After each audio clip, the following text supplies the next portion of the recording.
Hello friends, today we are going to talk about ecology, and in ecology we were discussing organism and environment, and in that today we are going to talk about the population.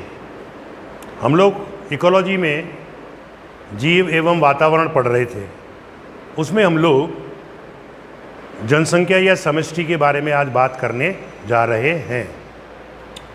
जनसंख्या को हम लोग population कहते हैं, जिसे हिंदी में समष्टि कहते हैं।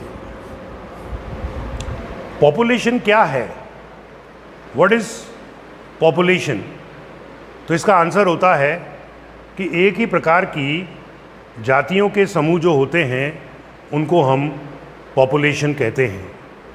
एक ही जाति, जैसे कि हम लोग मानव जाति के हैं, तो मानव जाति के एक ही प्रकार के जो लोग होंगे, चाहे वो मेल हो या फीमेल हो, वो सब मिलकर पॉपुलेशन को इंगित करते हैं। They represent population. अब बात आता है एक और वर्ड जिसको बोलते हैं डेमोग्राफी। डेमोग्राफी विज्ञान की वह शाखा है जिसके अंतर्गत हम पॉपुलेशन यानी कि जनसंख्या एवं जनसंख्या वृद्धि के बारे में पढ़ते रहते हैं। तो ये तो रही हमारे पास में जनसंख्या। अब बात चलती है कि डेमोग्राफी यानी कि जनसंख्या का अध्ययन जो होता है, स्टडी ऑफ पॉपुलेशन, यह सबसे ज़्यादा किसने किया था? तो आंसर होता है maximum bye T.R. Malthus. Malthus ने सबसे पहले सर्वाधिक अध्ययन पॉपुलेशन के ऊपर किया था। वैसे बोलते नहीं है इसको फादर ऑफ डेमोग्राफी, लेकिन अगर कह दो तो कोई बुराई भी नहीं है, क्योंकि T.R. माल्थस ने सबसे अधिक काम जो है पॉपुलेशन के ऊपर किया था। अब बात चलती है कि इंडिया की पॉपुलेशन,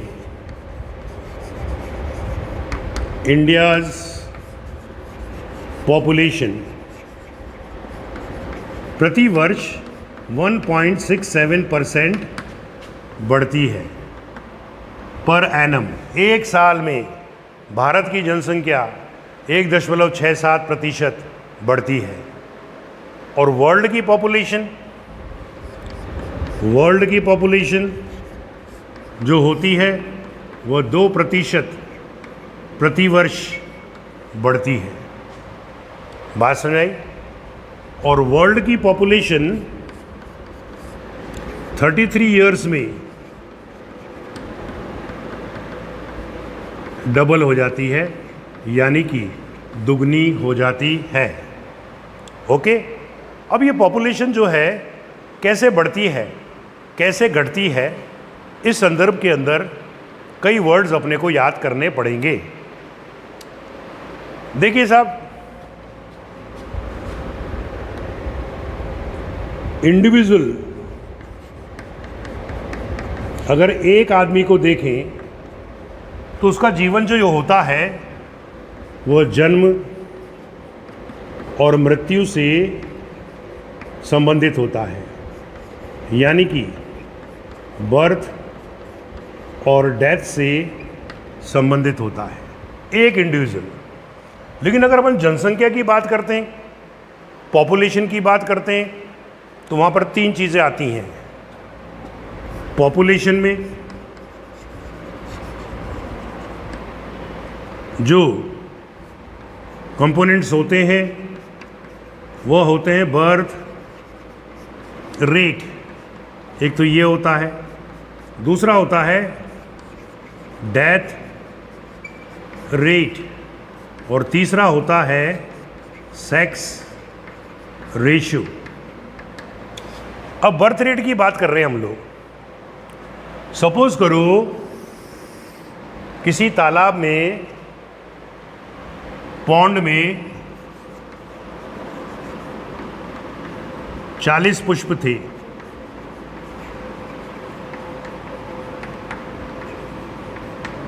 और 1 साल बाद आफ्टर 1 ईयर उसमें 44 हो गए। एक तालाब में 40 पुष्प थे, 1 साल बाद 44 पुष्प हो गए उसके अंदर। तो बर्थ रेट यानी कि जन्म दर कितनी हुई? तो वास्तव में कितने थे? 40। 40 पर कितने बढ़े? 4, यानी कि इंक्रीज कितना हुआ? 44 माइनस 40 इज इक्वल टू 4 बढ़े। तो 40 पर कितने बढ़े? 4। तो 1 पर कितना बढ़ा? 4/40। तो 100 पर कितने बढ़े? तो 4/40 गुणा 100 हो गया। तो ये हो गया तुम्हारा आंसर 10%। यानी कि उस तालाब में जो पुष्प है उनकी जन्म दर यानी कि नैटिलिटी रेट, जन्म दर को क्या बोलते हैं? नैटिलिटी रेट आया। ऐसे ही अपन मृत्यु दर भी निकाल सकते हैं। सपोज करो तालाब में 40 कीट थे, 1 साल बाद आफ्टर 1 ईयर क्या हुआ? 4 मर गए। कितने मरे? 4। तो 40 पे 4 मरे तो 1 पर कितना मरा? तो 100 पे कितना मरा? वो हम लोग निकाल सकते हैं। अब आती है बात हमारे पास में कि जनसंख्या में तो मृत्यु दर और जन्म दर का जिक्र होता है और एक इंडिविजुअल के लिए जन्म व मृत्यु की बात होती है। तीसरी बात होती है सेक्स रेशियो की पॉपुलेशन में। जो मैंने लिखा है, पहला है बर्थ रेट, दूसरा है डेथ रेट, तीसरा है सेक्स रेशियो। सेक्स रेशियो का मतलब हो गया लिंग अनुपात। आप देखिए कि अधिक पुत्र की चाह में लोग भ्रूण हत्या करवा देते हैं। उसकी वजह से फीमेल की संख्या बहुत कम हो गई, तो अनुपात बिगड़ गया। हमेशा मेल का अनुपात फीमेल से ज़्यादा रहा है। अब जाके थोड़ा अपन लोग बराबर के स्तर पर आए हैं, जिसमें नर की संख्या जो होगी वो मादा की संख्या के बराबर होगी। अब बात चलेगी कि हमारा जो पॉपुलेशन होता है उसके अंदर यदि हम माने कि टी समय में, टी टाइम में पॉपुलेशन n है या n0 है। आ गया समझ में?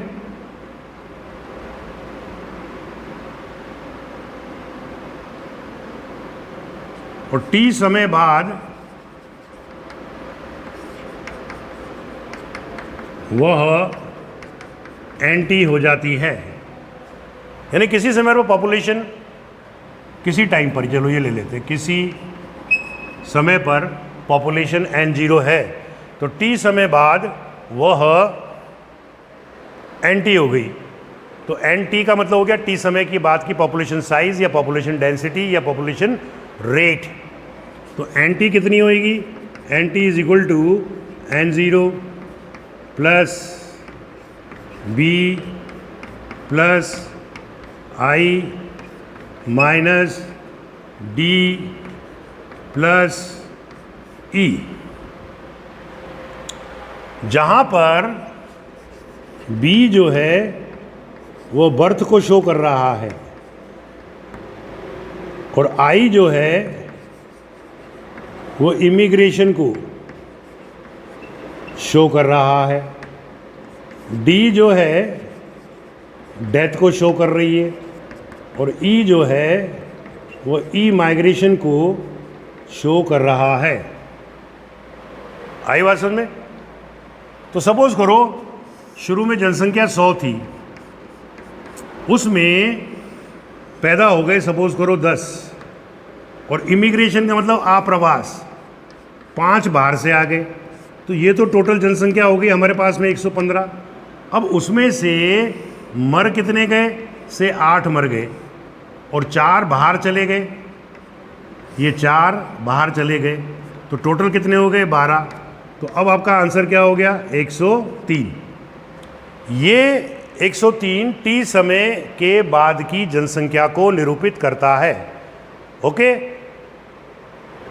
NO इनिशियल साइज या आरंभिक जनसंख्या, B birth, I immigration, D death and E migration, यानी कि बाहर की तरफ वह चले गए हैं। तो ये जो हमारी है क्या बोलते हैं इक्वेशन, इससे हम लोग टी समय के बाद में होने वाली जनसंख्या में वृद्धि दर को ज्ञात कर सकते हैं। ओके, अब आता है हमारे पास में कि पॉपुलेशन इकोलॉजी क्या होती है।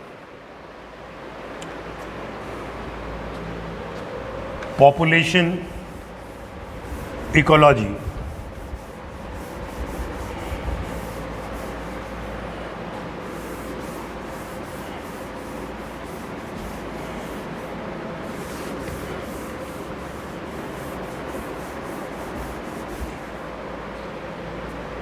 पॉपुलेशन इकोलॉजी में 2 चीज़ें होती हैं। एक होता है पॉपुलेशन जेनेटिक्स, पॉपुलेशन जेनेटिक्स, और एक होता है इवोल्यूशन, यानी कि जैव विकास। पॉपुलेशन जेनेटिक्स की बात अगर अपन करते हैं तो हम लोगों ने बात करी थी हार्डी विनबर्ग लॉ की, याद आया?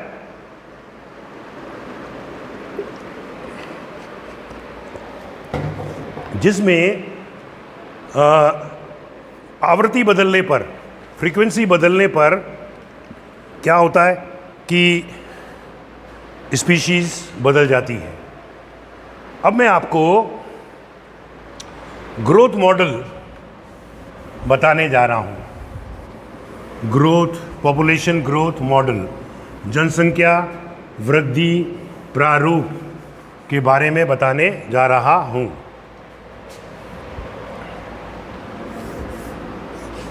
पॉपुलेशन ग्रोथ मॉडल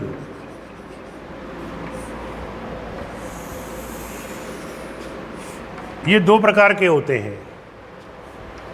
एक मॉडल तो कहलाता है एक्सपोनेंशियल मॉडल,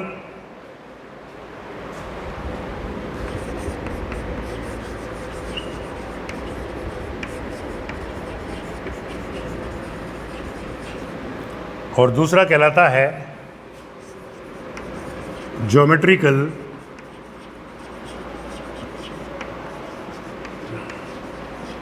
मॉडल। आया? एक्सपोनेंशियल मॉडल जो होता है,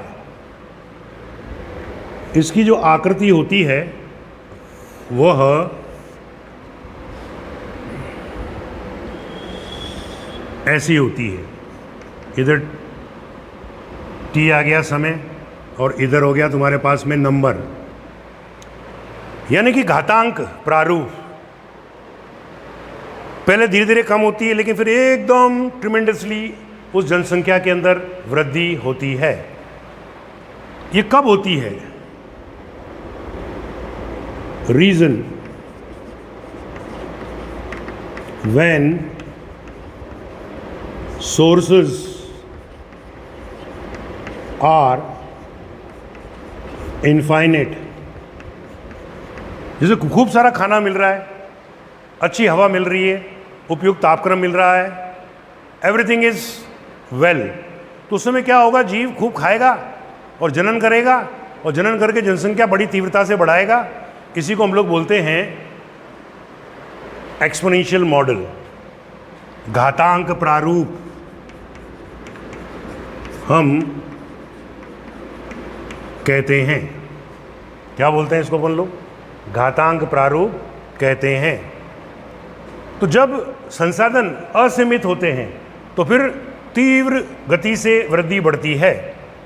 इसके लिए जो इक्वेशन है वो है तुम्हारे पास में dn/dt is equal to R N.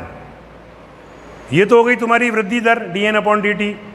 Are तुम्हारा हो गया बायोटिक पोटेंशियल जो रिप्रोडक्टिव फिटनेस को इंगित करता है, और एन आपकी हो गई पॉपुलेशन साइज।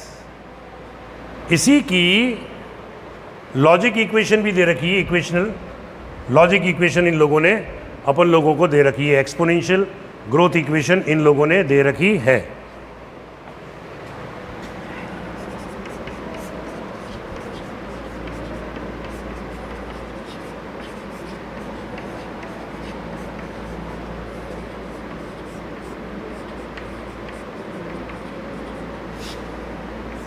वो है N T is equal to N zero E R T. N zero आरंभिक पॉपुलेशन की साइज, एन टी टी समय की बात की, E base of the logarithm जिसकी वैल्यू होती है 2.72818।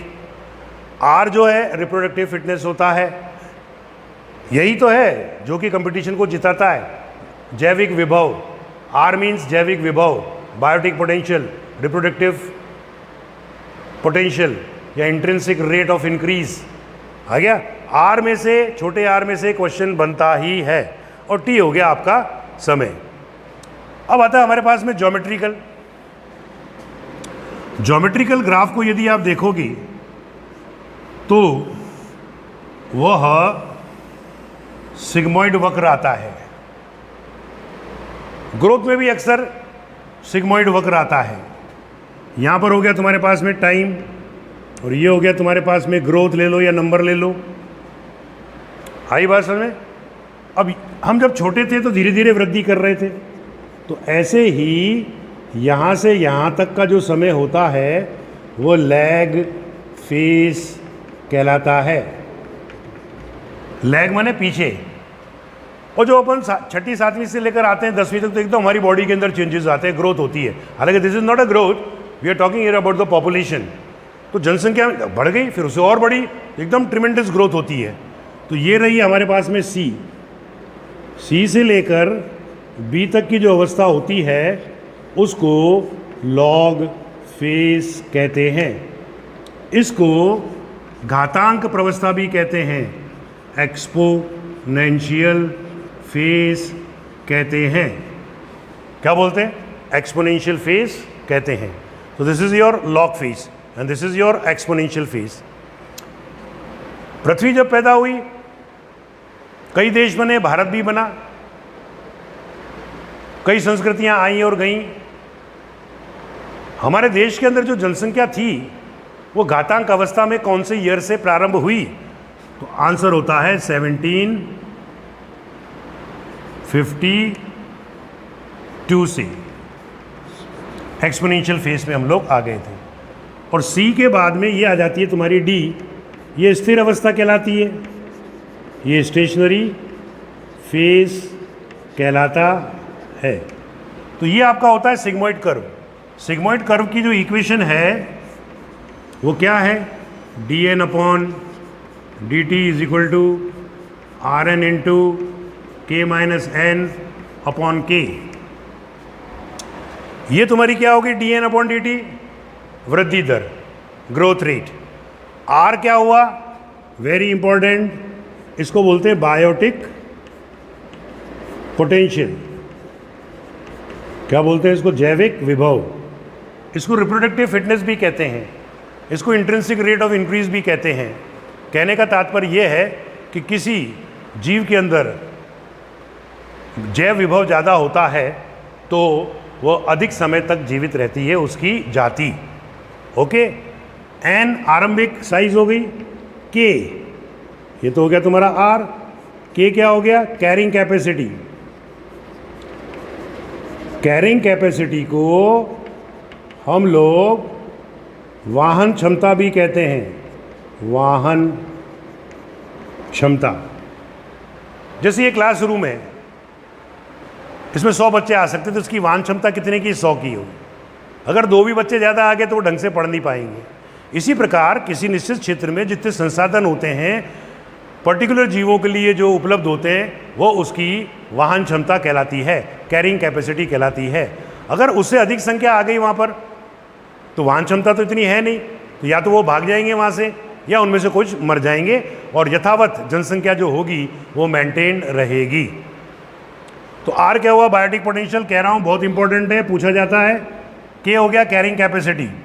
अब बात चलती है कि के माइनस एन अपॉन के क्या है, के माइनस एन अपॉन के आपका जो है एनवायरमेंटल रेजिस्टेंस है, एनवायरमेंटल रेजिस्टेंस यानी कि वातावरणीय प्रतिरोध, वातावरणीय प्रतिरोध देखने को मिलता है। अब मैं इन दोनों ग्राफ को मिला देता हूं और फिर जो एक क्वेश्चन बना था वो मैं आपको बताता हूं। देखो ये वाला ग्राफ भी इधर आ जाएगा, ये वाला ग्राफ भी इधर आ जाएगा और दोनों को मैंने मिलाया ऐसे, ये मिलाया तो ये तो हो गया जे शेप कर्व, ये हो गया एस वाला सिग्मॉइड कर्व कहलाता है। ये क्या कहलाता है, ये सिग्मॉइड कर्व हम लोग इसको कहते हैं। इसकी इक्वेशन ये रही और इसकी इक्वेशन ये रही। अब उन्होंने पूछा था कैसे इन दोनों को बना के इसको शेड कर दिया था और उन्होंने पूछा था कि बताइए इन दोनों के बीच का यह क्षेत्र किसे रिप्रेजेंट करता है, किसे निरूपित करता है। तो इसका आंसर था के माइनस एन अपॉन के, जिसको कि हमने क्या कहा, एनवायरमेंटल रेजिस्टेंस कहा। क्या कहा उसको, वातावरणीय प्रतिरोध कहा। तो इस प्रकार से हमारे पास में दो प्रकार के ग्रोथ मॉडल देखने को मिलते हैं। ओके, अब बात चलती है हमारे पास में आर के ऊपर कहानी चलेगी। आर जो है उसको जैविक विभव कहते हैं, यानी कि बायोटिक पोटेंशियल हम लोग जो है कहते हैं। तो आर क्या हुआ तुम्हारा, जैविक विभव यानी कि बायोटिक पोटेंशियल। अब कोई भी जीव अपनी जाति के अस्तित्व को बनाए रखता है और अगर आपसे कोई पूछे कि how is able to maintain the constancy of the species, कि जीवी की जाति के अस्तित्व को ये कैसे स्थिर बनाए रखता है, तो उन सबके पीछे एक ही कारण होता है कि सर इसमें रिप्रोडक्टिव फिटनेस है, इसमें जनन की क्षमता है, इसमें बायोटिक पोटेंशियल है, इसमें जैविक विभव है, जिसके कारण खूब संतान उत्पन्न होती है और फिर उनका इंटरेक्शन वातावरण के साथ में होता है और जो फिट होती है वो जीवित रह जाती है। क्वेश्चन ये पूछा जाता है, डार्विन के अनुसार योग्य व्यक्ति या फिट व्यक्ति किसको कहा गया है? तो आंसर होता है जिसमें आर का मान अधिक होता है, जिसमें रिप्रोडक्टिव फिटनेस ज़्यादा होती है, जिसमें बायोटिक पोटेंशियल ज़्यादा होता है। तो ये तो रही हमारे पास में आर। अब आप देखिए डार्विन फिंचेस, डार्विन फिंचेस जो थी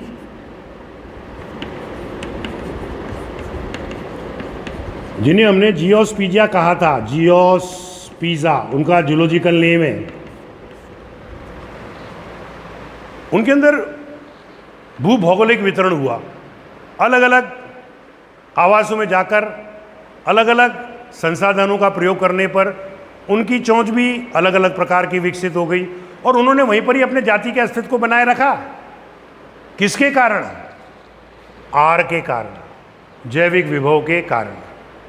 अब आप देखो कि ये तो उन जीवों की कहानी है जो जनन करके बहुत अधिक जनसंख्या पैदा कर देते हैं, आई बात समझ में। लेकिन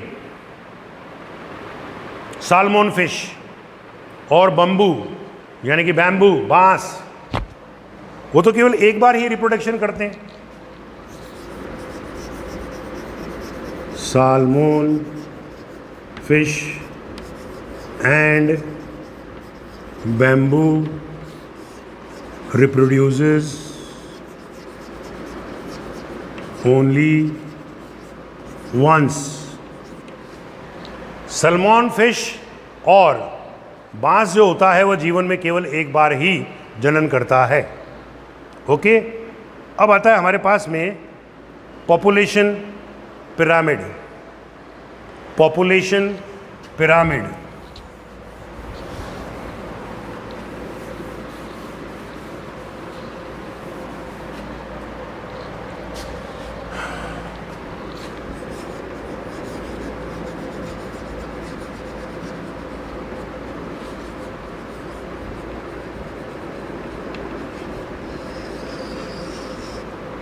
पॉपुलेशन पिरामिड ये 3 प्रकार के होते हैं।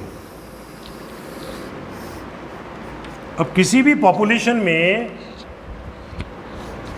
जीव भी 3 प्रकार के होते हैं। कौन कौन से होते हैं?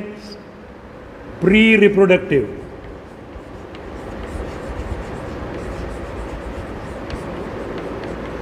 यानी कि चिल्ड्रन,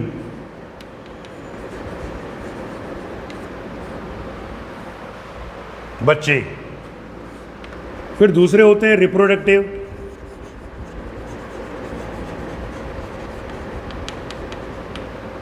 जिन्हें बोलते हैं एडल्ट, वयस्क। और एक होते हैं पोस्ट रिप्रोडक्टिव,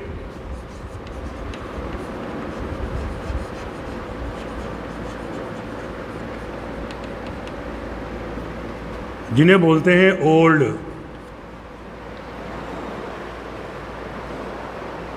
आई बात समझ में?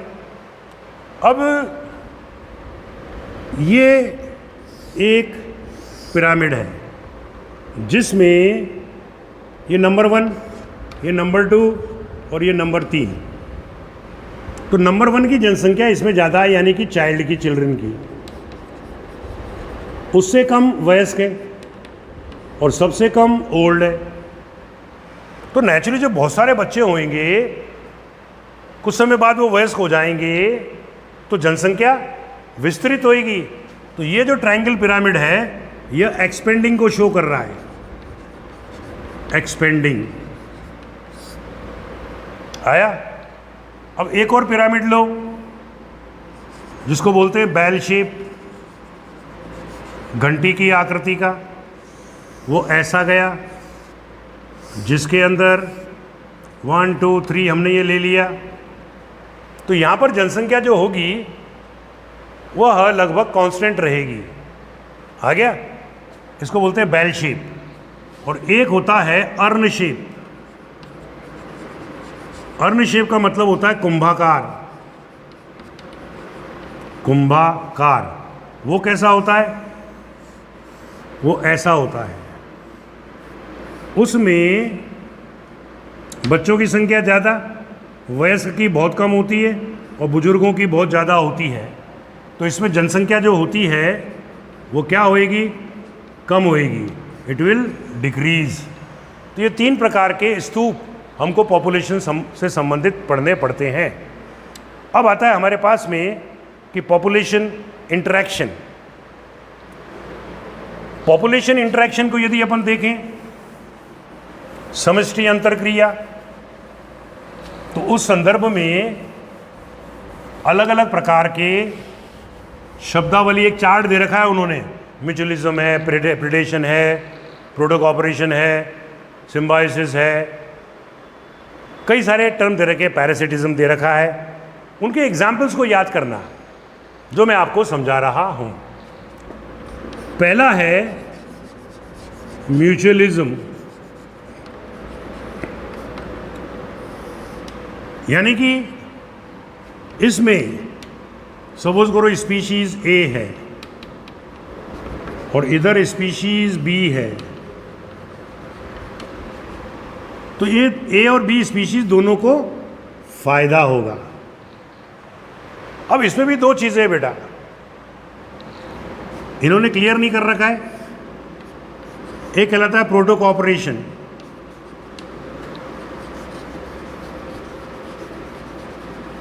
जिसे हम लोग प्राक सहयोग कहते हैं। प्राक सहयोग कहते हैं। आ गया? और दूसरा होता है सिम्बायोसिस यानी कि सहजीविता।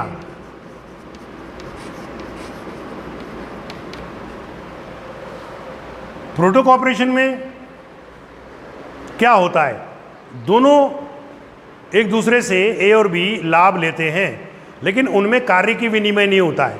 यानी कि अगर ए अलग हो गया तो बी मरेगा नहीं, या बी अलग हो गया तो ए मरेगा नहीं, दोनों अलग अलग हो गए तो अपना जीवन यापन कर सकते हैं। जैसे कि अगर अपन ले वे मियाँ बीबी को ले लो, मियाँ जी मर जाएंगे तो ये थोड़ी कि बीबी जी भी मर जाएगी, या बीबी जी मर गई तो मियाँ जी थोड़ी मर जाएंगे। तो इसके अंदर बहुत सारे एग्जाम्पल्स हमारे पास में देखने को मिलते हैं। जैसे कि व्हेल की बॉडी पर बार्निकल्स होते हैं, क्रस्टेशियंस होते हैं, वो पड़े रहते हैं, मगर व्हेल के क्या फ़र्क पड़ता है, व्हेल के कुछ फ़र्क नहीं पड़ता है। आ गया समझ में? तो वो कहलाता है तुम्हारे पास में व्हेल एंड बार्निकल। व्हेल तो इतनी बड़ी होती है और उसके ऊपर छोटे मोटे केकड़े पड़े हुए रहते हैं, तो क्या फ़र्क पड़ता है उनके? कुछ फ़र्क नहीं पड़ता है। बात समझ आ गया? व्हेल के कुछ फ़र्क नहीं पड़ रहा है। दूसरा एग्जाम्पल में ले रहा हूँ सी एनीमोन प्लस क्लाउन फिश का, क्लाउन फिश का। इसमें स्टिंगिंग होती है हमारे पास में, या तो या क्रैब या सी एनीमोन को ले लो, सी एनीमोन प्लस क्रैब। ये क्रैब रहा। इसमें क्या होता है कि जैसे ये समुद्री एनीमोन है, ये रहा, ये समुद्री एनीमोन है, इसकी ये जगह खाली रहती है। तो केकड़ा उससे कहता है कि यार मैं तेरे अंदर आ जाऊं, तो बोलता है फिर क्या करेगा कि देख तू चल नहीं पाता है, मेरे ये टांगे हैं या अपेंडेजेस हैं, उनसे मैं चलूँगा, तेरे को गति मिल जाएगी, मुझे सुरक्षा मिल जाएगी। अगर ये दोनों एक दूसरे से अलग हो जाते हैं तो इनके जीवन पर कोई प्रभाव नहीं पड़ेगा। ओके। सिम्बायोसिस में हमको मालूम है राइजोबियम, प्रोटोकॉपरेशन में no physiological exchange, no physiological exchange यानी कि कार्य की विनिमय नहीं होता है। और सिम्बायोसिस में क्या होगा? कार्य की विनिमय होगा। तो राइजोबियम प्लस पी याद कर लो। अगर मटर को हटा देंगे तो राइजोबियम क्या कर लेगा, और राइजोबियम को हटा देंगे तो मटर क्या कर लेगी। दूसरा लाइकेन ले लो। लाइकेन के अंदर कौन कौन आता है? Algae plus fungus. फंगस उसको कच्ची सामग्री देती है, एल्गी उसको भोजन दे देता है। ये दोनों साथ साथ रहते हैं तभी तक लाइकेन का अस्तित्व रहता है। यदि एल्गी हट गई तो फंगस पे कोई प्रभाव नहीं पड़ेगा, और फंगस हट गया तो एल्गी के ऊपर कोई प्रभाव नहीं पड़ेगा। ओके। अब आता है हमारे पास में एक और एग्जाम्पल, वो है हमारे पास में माइकोराइजा। माइकोराइजा का ले लेते हैं, माइकोराइजा। माइकोराइजा में क्या होता है? Root plus fungus. मूल उसको भोजन दे देती है, फंगस उसको कच्ची सामग्री दे देता है फॉस्फेट के रूप में। 4 number fig plus wasp. Fig एक अंजीर का पौधा होता है, इसको स्पेस चाहिए अंडे देने के लिए, ये स्पेस प्रदान कर देता है, साथ में यह पॉलिनेशन भी कर देता है, तो दोनों को फायदा हो रहा है। परंतु यदि यह वेस्प नहीं मिला इस फिग को तो उसमें परागण नहीं होगा। आ गया समझ में? कहने का मतलब खुद पे तो कोई प्रभाव नहीं पड़ेगा, मगर गतिविधि के ऊपर किसी प्रकार का प्रभाव हमको देखने को नहीं मिलता है। ओके। अब आता है हमारे पास में और भी है ग्रीन हाइड्रा। ग्रीन हाइड्रा को ले लो। ग्रीन हाइड्रा जो होता है वह भोजन बनाकर देता है, जो कि न्यूट्रिटिव मस्कुलर सेल के अंदर हाइड्रा के अंदर उपस्थित होता है, और हाइड्रा उसको प्रोटेक्शन या कच्ची सामग्री दे देता है। ये हमारे एग्जाम्पल हुए किसके? म्यूचुअलिज्म के, जिसमें प्लस प्लस यानी कि दोनों को फायदा होता है। मगर ये दो प्रकार का, एक में कार्य की विनिमय नहीं होता है, अलग होने पर कोई फर्क नहीं पड़ेगा। और यहाँ पर क्या होता है कि plus physiological exchange is there, plus physiological exchange is there, यानी कि अगर दोनों में से कोई भी एक भी हट गया तो वह मर जाएगा। ओके, ये रहा हमारे पास में म्यूचुअलिज्म। अब इसके बाद में हम लोग बात करेंगे किसकी? प्रेडेशन की। ब्रेक के बाद।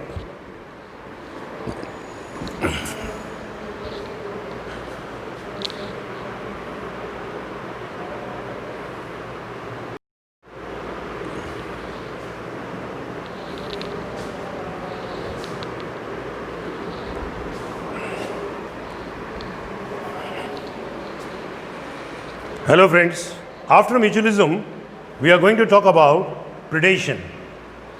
predation का मतलब होता है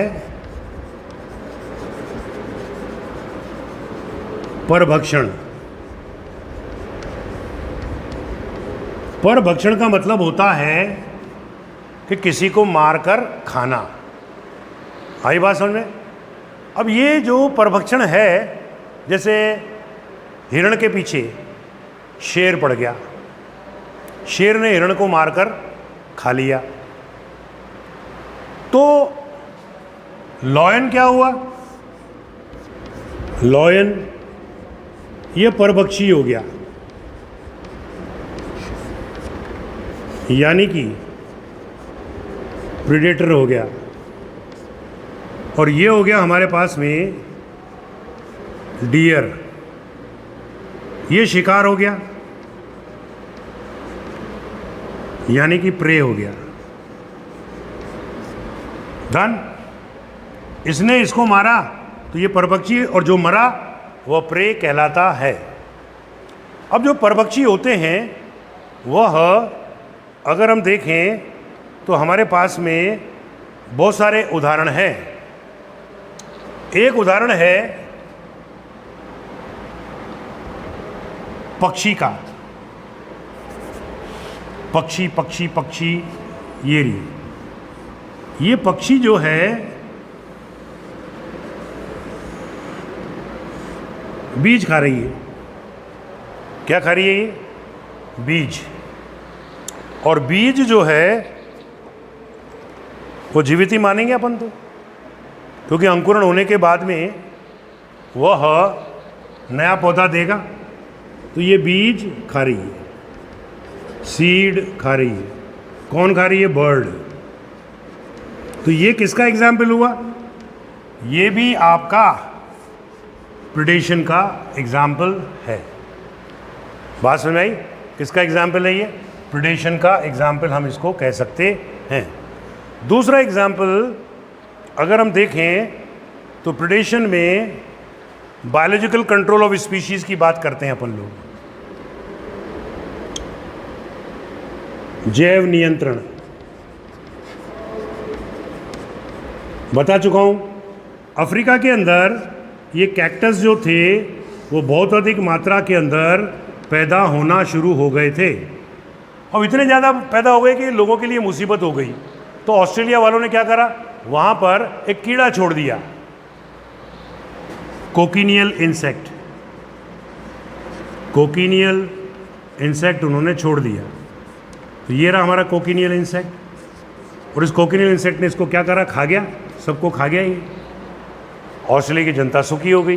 तो यहाँ पर जीव से जीव का नियंत्रण किया जा रहा है, जिसको कि अपन लोग बायोलॉजिकल कंट्रोल कहते हैं।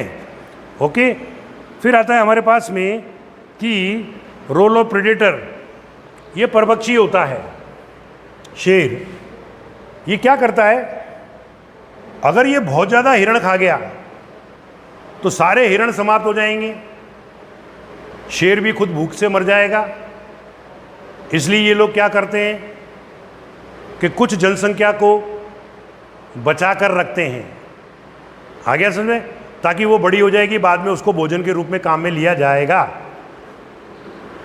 इसीलिए परभक्षियों को ये कहा जाता है कि ये समझदार होते हैं, वो प्रूडेंट होते हैं, वाइज होते हैं, जो अपने जीवन के लिए आगे भी भोजन की तैयारी करके रखते हैं। साथ में इन परभक्षियों के कारण क्या होता है कि जाति की संख्या जो होती है वो निश्चित बनी हुई रहती है। ये क्वेश्चन आ सकता है ट्रू एंड फॉल्स के अंदर कि परभक्षी क्या करता है? जाति के अस्तित्व को बनाए रखता है, उनकी संख्या को नियत बनाए रखता है। और वो बड़े प्रूडेंट होते हैं। आया नेक्स्ट पॉइंट हमारे पास में। अब बात चलेगी कि जीवों के अंदर परभक्षियों से बचने के लिए क्या क्या होता है।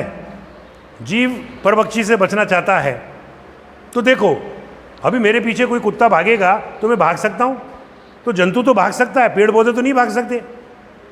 वो तो बेचारे उसी जगह पर रहते हैं, कोई भी आकर उसको काट जाता है, खा जाता है, पी जाता है, जो करना है कर लेता है, क्योंकि वो भाग नहीं पाते हैं। आप ये देखो, बिच्छू के अंदर डंक होता है, सांप के अंदर विषदंत होता है, आगे उसमें शेर के पंजे होते हैं परभक्षी से सुरक्षा प्राप्त करने के लिए, वो आप जानते हैं।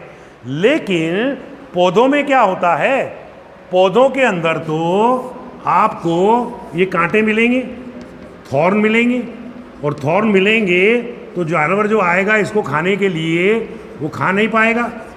आगे उसमें और क्या होगा कि ये पौधा जो है सुरक्षित रहेगा। कहने का तात्पर्य यह है कि इनके अंदर कंटक होते हैं। कुछ पौधे ऐसे होते हैं जैसे कैलोट्रोपिस। कैलोट्रोपिस में क्या होता है, कैलोट्रोपिस,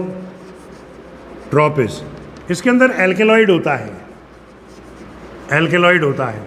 और अगर जानवर इस एल्केलॉइड को खाता है तो क्या होगा कि उसको नशा आने लगेगा, और अगर वो एडिक्ट हो गया, उस कैलोट्रोपिस के एल्केलॉइड का एडिक्ट हो गया, आदी हो गया, तो कुछ समय बाद वह मर जाता भी है। हमारे उधर बोलते हैं उसको शर्म, बेशरम की बेल या बेशरम का पौधा। ये कहीं पर भी उग जाता है और कोई भी जानवर इसको खा लेता है, लेकिन अब नहीं खा पाता। किसके कारण, एल्केलॉइड के कारण वो नहीं खा पाता है। ओके, अब आता है हमारे पास में कि कोमोफ्लेग। कोमोफ्लेग किसे कहते हैं?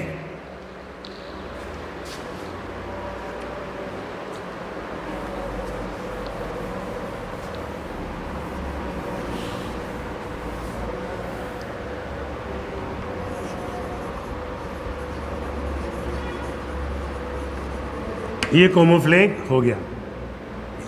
That is resemblance with the background. अपने पिछले वातावरण के साथ में अपना मिलान कर लेने को हम लोग कोमोफ्लेग कहते हैं। इसके कई एग्जाम्पल्स हमारे पास में हैं, जैसे कि लीफ इंसेक्ट।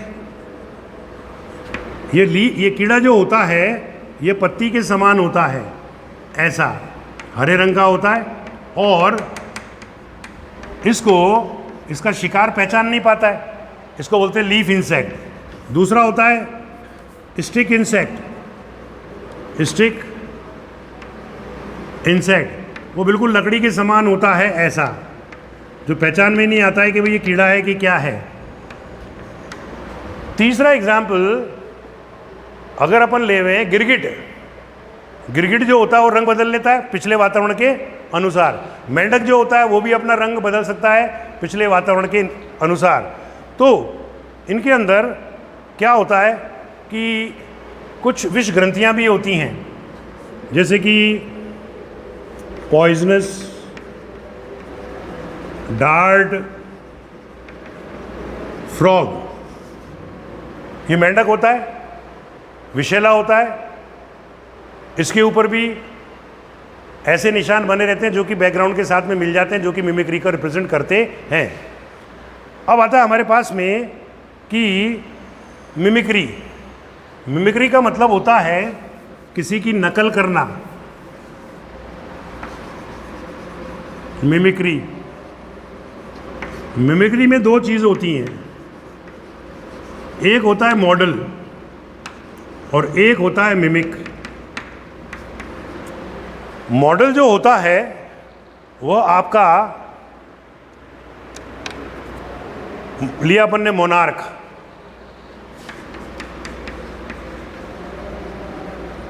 इसके अंदर पॉइजन होता है, और मोनार्क बटरफ्लाई। और ये रही हमारे पास में वाइसरॉय बटरफ्लाई। इसमें पॉइजन नहीं होता, लेकिन ये क्या करती है, मोनार्क बटरफ्लाई के समान इसकी बॉडी के ऊपर मार्किंग्स होती हैं, तो जो शिकारी होता है वो डर जाता है वो ये समझता है कि ये मोनार्क होगी और उसको वो छोड़ देता है। तो ये मिमिक्री जो होती है, एक में तो क्या होता है कि मिमिक के पास कोई प्रतिरक्षा के साधन नहीं होते, और एक में ऐसा होता है जिसमें कि वह मॉडल के समान अपने रूप को बदल लेता है। जैसे कि बचपन में कहानी पढ़ी होगी कि शेर को, मतलब गधे को शेर की खाल मिल गई थी तो खूब चढ़ता रहता था, लोग डर जाते थे। लेकिन एक दिन जब वो खाकर रंबाने लगा तो मालूम पड़ी कि ये शेर नहीं गधा है, तब लोगों को उसकी वास्तविकता के बारे में मालूम पड़ा। तो ये है हमारे पास में मॉडल और मिमिक की राम कहानी। ये दो प्रकार की होती है, बैट्सियन एंड मुलेरियन मिमिक्री हमको देखने को मिलती है। Number 1 is called your Batesian, number 2 is called your Mullerian mimicry. एक में तो बैकग्राउंड के साथ में कलर मिल जाता है, और दूसरे में क्या होता है कि वो डिफेंस मैकेनिज्म जो है मॉडल जैसी अपना लेता है। इसको हम लोग बोलते हैं Mullerian mimicry and Batesian mimicry. Okay, बढ़े आगे। चलिए साहब, अब हमारे पास में आता है कि दूसरा पॉइंट हमारे पास में है फाइटोफेगस। अच्छा पॉइंट है, क्वेश्चंस बनते हैं इसमें से, क्योंकि इकोलॉजी के अंदर क्या होता है, हर लाइन के बाद में मैटर बदल जाता है, तो किसी भी लाइन में से वो लोग आपसे क्वेश्चन पूछ सकते हैं। तो बात चली हमारे पास में किसकी, फाइटोफेगस। फाइटोफेगस इंसेक्ट यानी कि पादप भोजी कीट। पादप भोजी कीट। सपोज करो 100 इंसेक्ट है टोटल दुनिया में, उनमें से 25% तो पौधे ही खाते हैं, तो उनकी प्रतिशतता कितनी होती है, 25% phytophagous insects are there in the world. Then comes your दूसरा कि कुछ पौधे ऐसे होते हैं जैसे कि पेपेवर्स सोमेनिफरम है, सिनकोना है, कईयों में से गौंद निकलता है, किसी में से एल्कलॉइड निकलता है। एल्कलॉइड भी कौन कौन से, मॉर्फिन, कुनीन, सिनकोनिन, नेस्कैफिन। ये इनसे क्या मिलती है, ड्रग्स, और इन ड्रग्स से आदमी इनका उपयोग नशे में करता है। तो हमने पौधों से पूछा भाई ये तुम्हारे अंदर जो एल्कलॉइड होते हैं इनका क्या काम है, कि सर देखो ये तो आप लोग इसका मिसयूज़ करते हो या यूज़ करते हो वो आप जानो, लेकिन हमारे लिए तो ये जो एल्कलॉइड हमारे शरीर में बनते हैं ये प्रतिरक्षा में काम में आते हैं, क्योंकि जानवर जब इसको खाएगा उसको कड़वा लगेगा तो हमको खाएगा नहीं, लेकिन आप तो उस कड़वी चीज़ को नशा बनाकर पब्लिक के अंदर बांटते हो, वो एक अलग चीज़ है। तो कई पौधे होते हैं जिनके अंदर एल्कलॉइड होते हैं, जैसे कि अफीम, पेपेवर्स सोमेनिफेरम के अंदर नेस्कैफिन होता है, मॉर्फिन होता है, कुनीन होता है, कई तरह के एल्कलॉइड होते हैं। उनमें से मॉर्फिन नाम का एल्कलॉइड जो होता है वह सबसे पावरफुल माना गया है। तो ये है हमारे पास में विभिन्न प्रकार के एल्कलॉइड जो कि प्रतिरक्षा में भी सहायता करते हैं।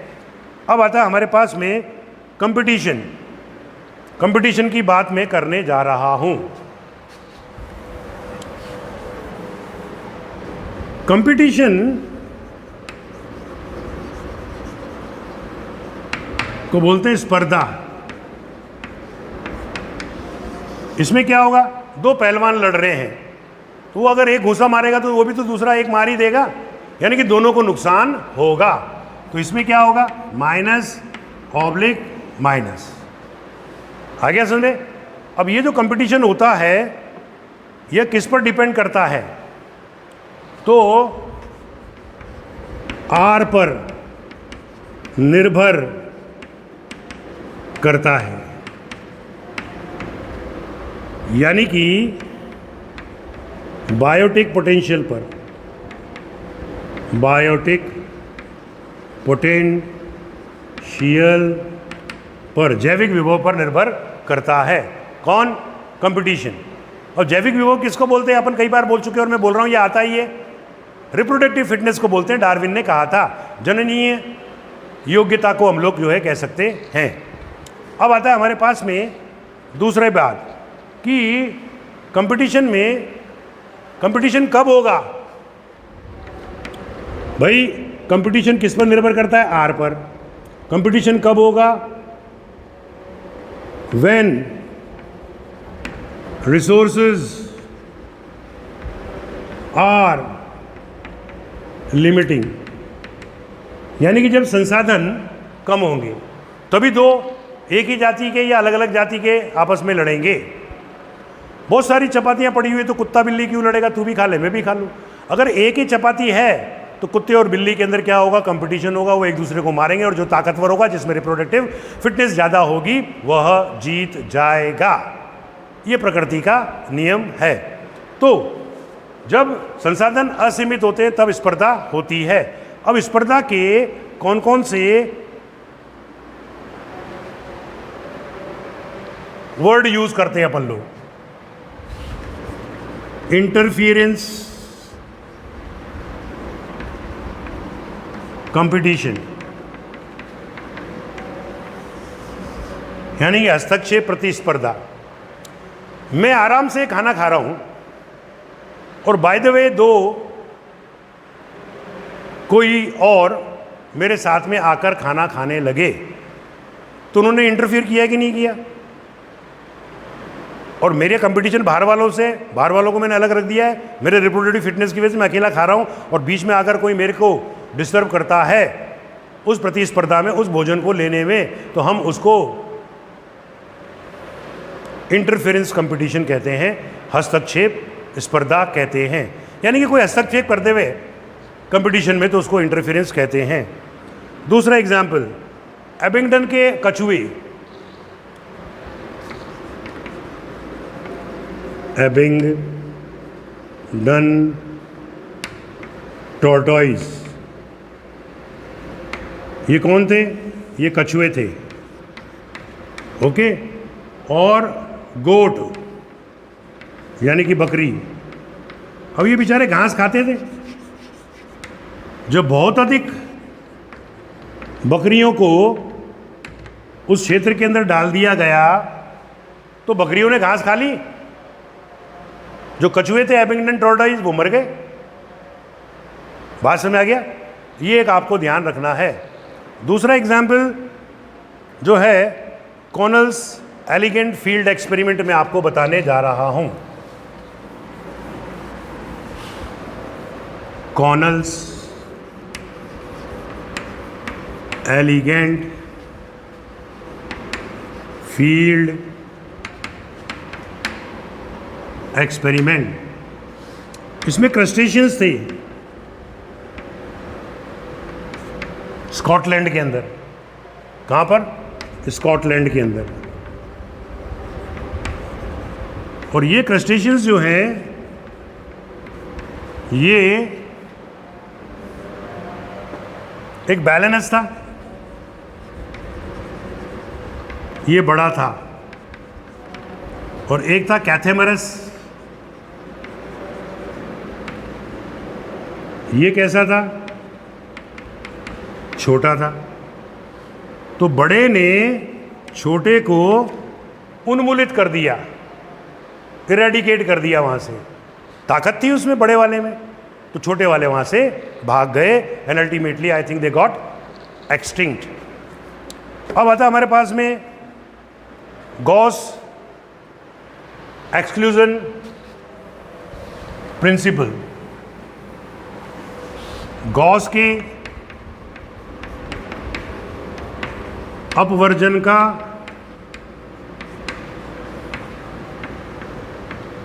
सिद्धांत, यानी कि गॉस एक्सक्लूजन प्रिंसिपल। वो यूं कहते थे कि यदि संसाधन यानी कि रिसोर्स सीमित हों, लिमिटेड हों, तो जो ताकतवर होता है, पावरफुल जो होता है, इट एलिमिनेट वीकर, यह कमजोर को वहां से बाहर निकाल देता है। यह है हमारे गॉस का एक्सक्लूजन प्रिंसिपल, जो कि कंपटीशन से संबंधित होता है। अब आता है हमारे पास में एक और बात कि रिसोर्स पार्टीशन, जिसको हम लोग बोलते हैं संपदा विभाजन, क्या होता है इसमें? एक एक वर्ड को समझना पड़ता है इकोलॉजी में, कोई कहानी तो होती नहीं है। हर 2 लाइन के बाद में मैटर चेंज होता है, उसको अपन को पकड़ना पड़ता है। रिसोर्स पार्टीशन, संपदा विभाजन। एक पॉइंट दे रखा है उन्होंने मैक आर्थर के बारे में। मैक आर्थर, उसने बोला कि किसी पेड़ पर ये 5 वार्बलर चिड़ियाएँ हैं। कौन है ये?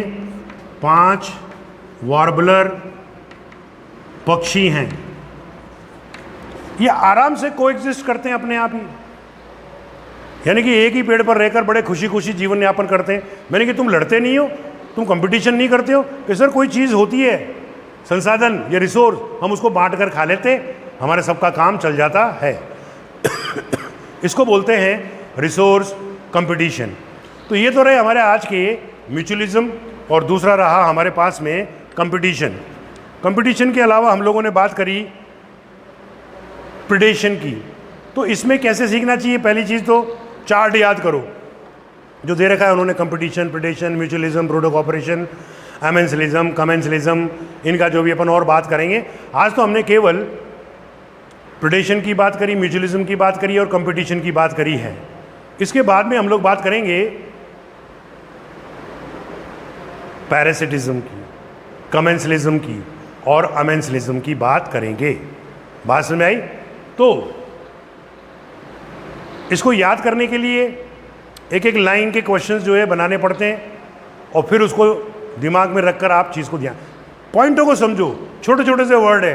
रिसोर्स पार्टीशन क्या होता है, गॉस का एक्सक्लूजन प्रिंसिपल क्या होता है, उसने क्या बताया, कॉनल्स का एलिगेंट एक्सपेरिमेंट क्या होता है, आ गया समझ में, और इंटरफेरेंस, रिलीज, हस्तक्षेप, मुक्तन किसको कहते हैं। अपन को लगता तो एक कहानी जैसे, लेकिन क्या करते हैं एनसीईआरटी वाले बीच में कोई ना कोई वर्ड डाल देते हैं, और फिर उसी वर्ड को ये लोग नीट के अंदर पूछ लिया करते हैं। तो you have to go very seriously and concentratedly each and every word. Okay, thank you. बाकी बात करेंगे हम लोग अगले एपिसोड में।